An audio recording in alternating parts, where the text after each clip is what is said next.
Dans le cadre d'une coopération avec l'Union européenne à travers le PESC, l'État mauritanien, en collaboration avec la direction de l'artisanat et la Chambre des arts et métiers, a mis en place des ateliers pilotes dans plusieurs wilayas du pays afin de former et d'accompagner vers l'emploi des jeunes dans diverses filières phares de l'artisanat. Ceci à une époque où, face à la modernisation, il est urgent d'assurer la transmission de ces savoir-faire ancestraux.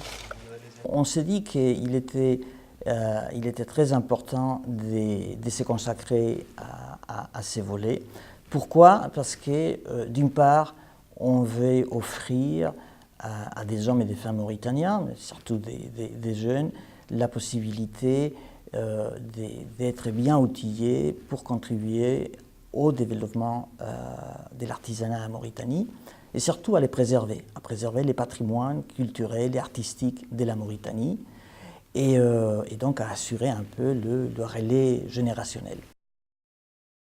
Au nord de Nouakchott se situe le centre de formation de Dar Naïm. Comme au centre de Nouadhibou, depuis plusieurs mois, des jeunes apprentis se rendent à l'atelier bijouterie. C'est ici qu'ils reçoivent l'enseignement du maître artisan Sidi Mohamed Telmoudi.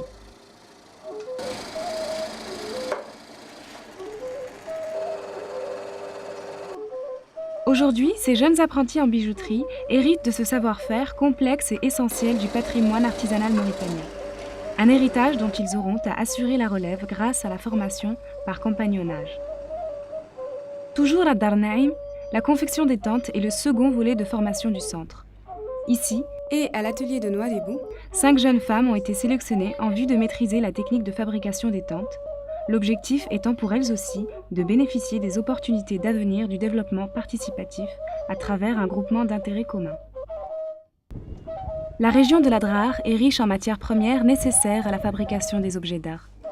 À l'atelier d'Attar, le bois et les métaux prennent vie et deviennent ornements. Les 5 jeunes aspirants accordent beaucoup d'importance à cette formation où ils apprennent aujourd'hui les techniques ancestrales transmises par leurs maîtres.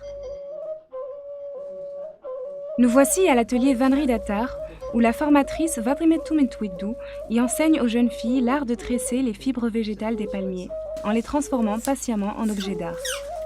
Après 9 mois, et au vu de leur collection, le résultat est à la hauteur de leur engagement.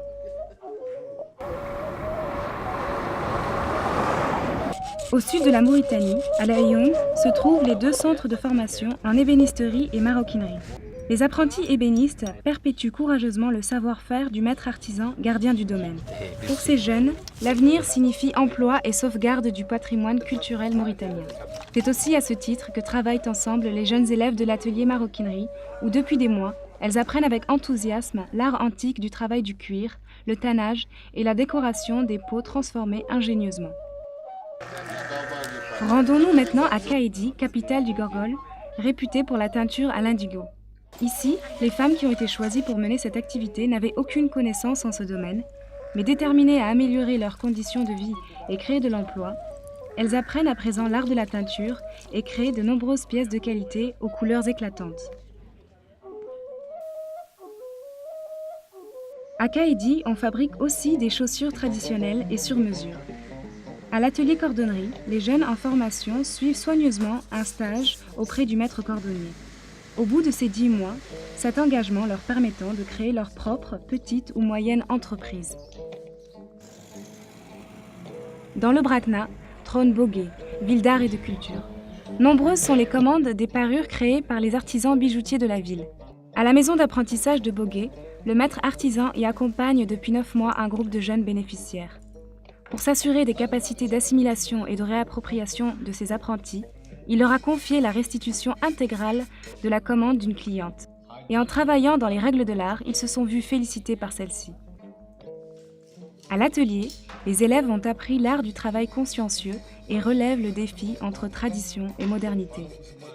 Bogué est aussi connu pour l'art de la poterie, une activité menacée mais demeurée essentielle à plusieurs familles. L'atelier de formation a permis ainsi à des jeunes femmes de renouer avec les techniques millénaires de la poterie, tout en leur offrant l'opportunité de se fixer grâce à un emploi sur le long terme. En complément à leur formation technique, les jeunes bénéficient d'une formation en gestion qui leur sera utile dans la conduite de leurs activités. À l'issue de cette première étape du programme, il s'agissait d'appuyer ces ateliers types pour assurer le transfert de ces savoir-faire des maîtres artisans vers les jeunes apprentis. Et c'est aussi dans un esprit d'encourager les jeunes à s'orienter vers l'exercice de ces métiers. Et enfin, il s'agissait d'appuyer ces jeunes entrepreneurs ou ces jeunes nouveaux formés par l'installation pour qu'ils s'établissent à leur propre compte comme étant des entreprises, soit les regrouper dans un GIE, soit les soutenir suivant les initiatives de projets qu'ils auraient eu à mûrir et à développer pendant leur cycle de formation. Assurer la sauvegarde du patrimoine et promouvoir les perspectives d'avenir de la jeunesse héritière est un combat national d'une très haute importance.